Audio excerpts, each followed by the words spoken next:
Hi friends from around the world. You think design is quite right for you? Well, let us put it to a test. Welcome to today's session. We will talk about strategic decisions on design or some considerations you have to take into account if you want to protect intellectual property and design rights and neighboring rights. Design is quite, I would say, gray. I told it in the first video.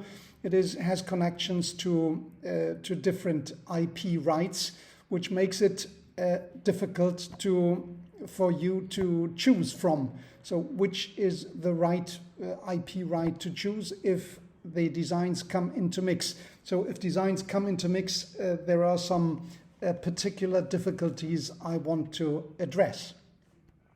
Now, let us have a look first to the different possibilities. You have the registered design, that is what you know already, but you have also the unregistered European design, the unregistered design right, which exists in Europe, which does not exist necessarily in your home jurisdiction, but it exists in Europe, and I will address this issue here as well. And then you have trademarks. Well, you know already trademarks. Hopefully you have seen the video series on the trademark. Have you seen it? You should, because you get a lot of insight about general IP rights, and you will understand everything others better. So the source of all is probably trademarks. Now, then you have copyright, you have, I don't know, trade secrets perhaps, and you have patents. All of which come into the mix to a certain extent. The patents less, because it's innovation with regard to a technical solution. I will not go much into this here. Now let's look at these IP rights a bit closer. We have then the registered community design. It is called like this, RCD.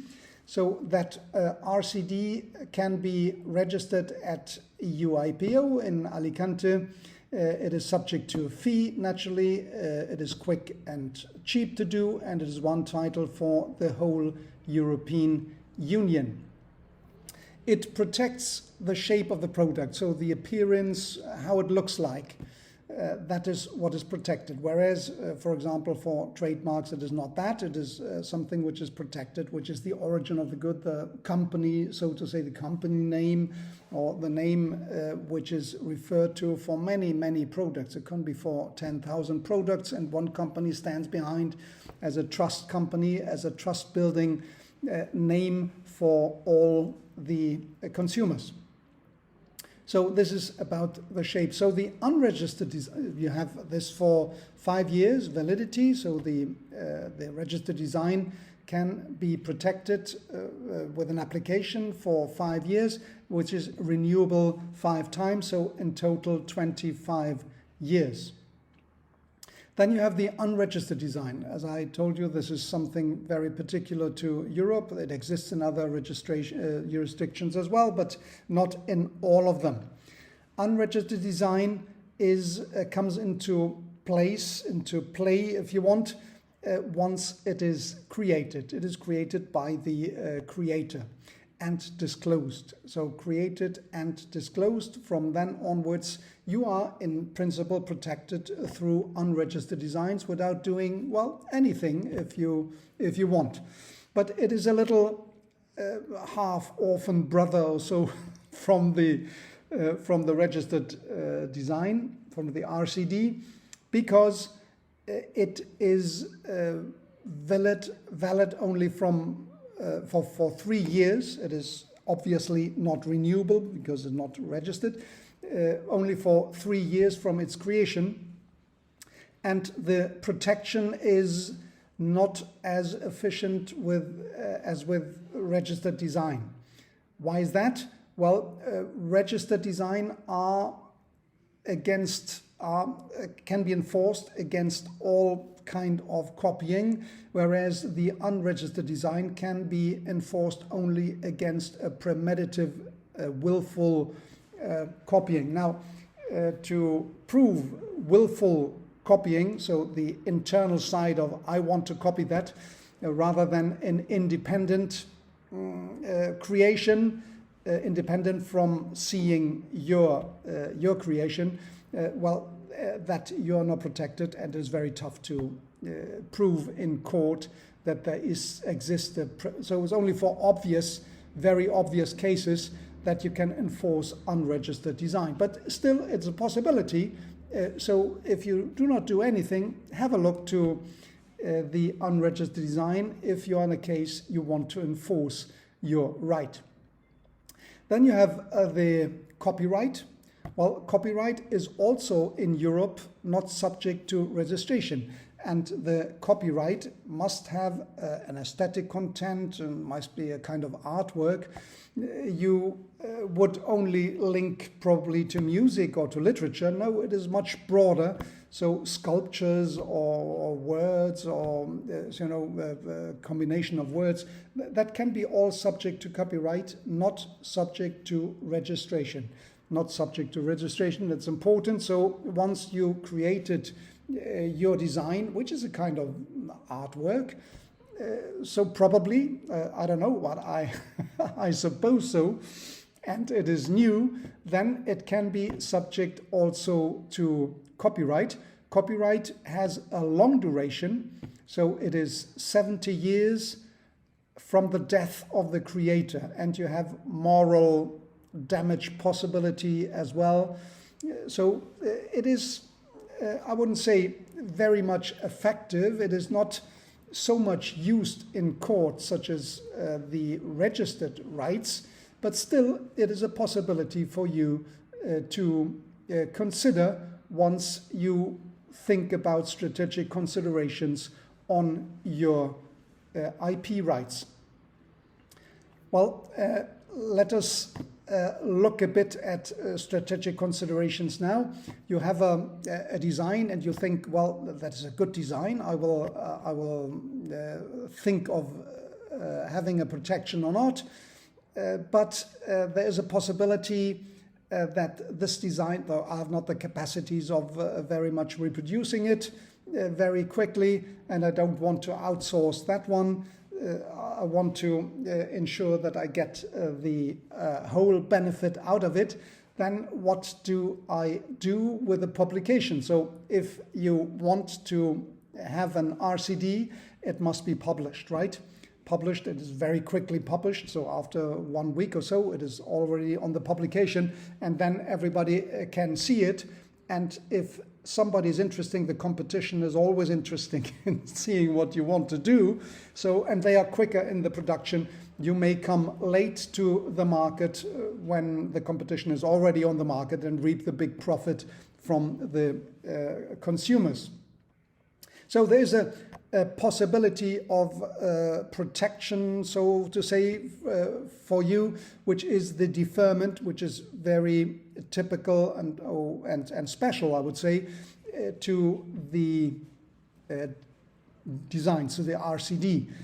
You can defer the publication, you can apply for the design, but defer the publication of the design. You can be registered for the design, but defer the publication for 30 months maximum, so roughly 3 years until the publication. And this 3 years, let's give you the possibility in order to put the product on the market.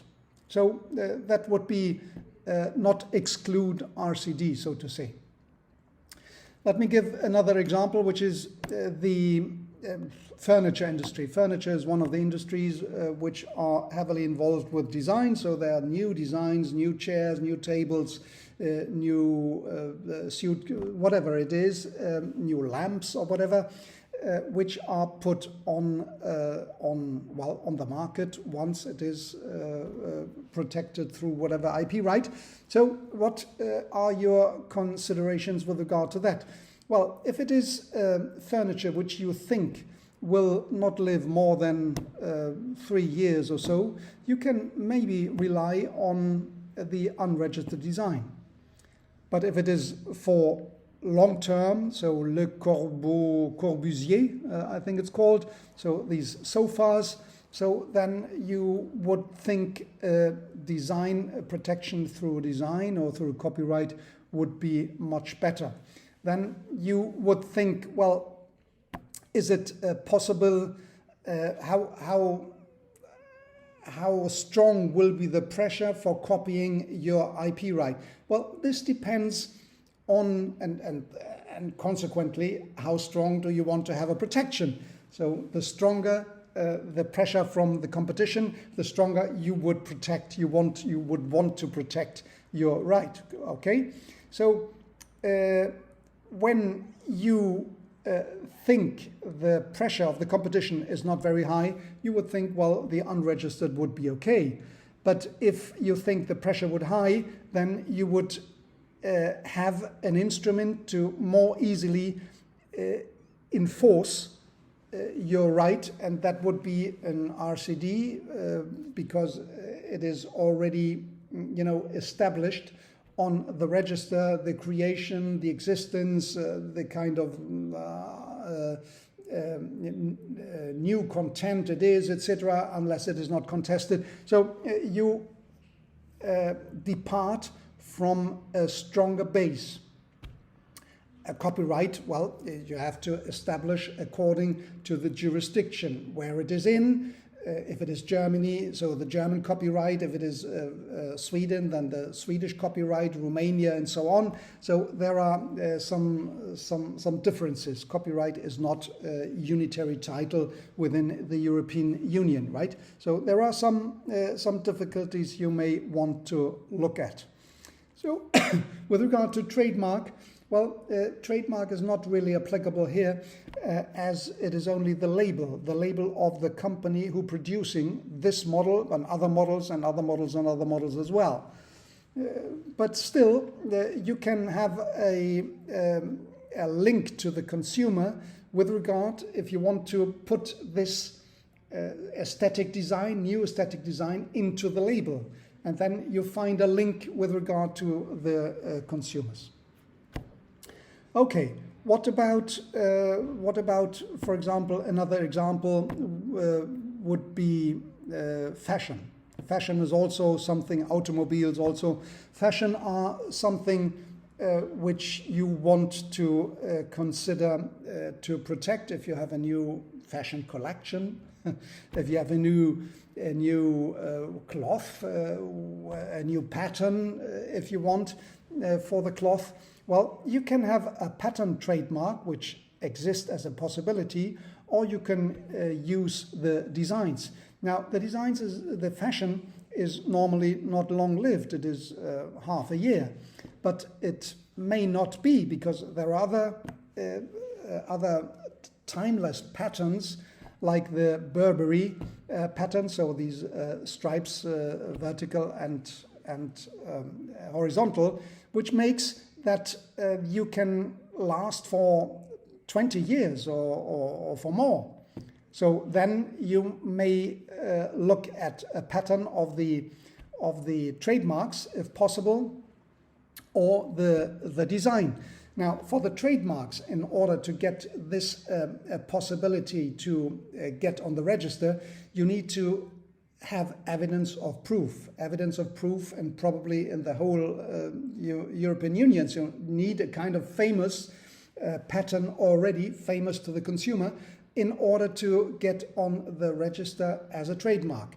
But as a design, it must be only new, right? So you would rather think of industrial design first, and then afterwards, once you have used it on the market, once the market get to know it, you may consider to move to a trademark, because you can then prove that you have used the mark on the marketplace, and the consumers identify this with you, with your company, not as whatever pattern it is, stripes or whatever, decorative issues. No, it is your trademark. It is what you have created, and they link it to you. So these are some of the considerations you may want to. It is very difficult, to get considerations which on a general way, to explain it in a general way,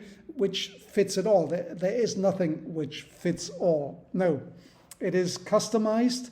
You have to talk to your lawyer about your business strategy, and the lawyer only then, if the lawyer doesn't hear you out with your business strategy, change the lawyer. But the lawyer who understands your business strategy will be able then to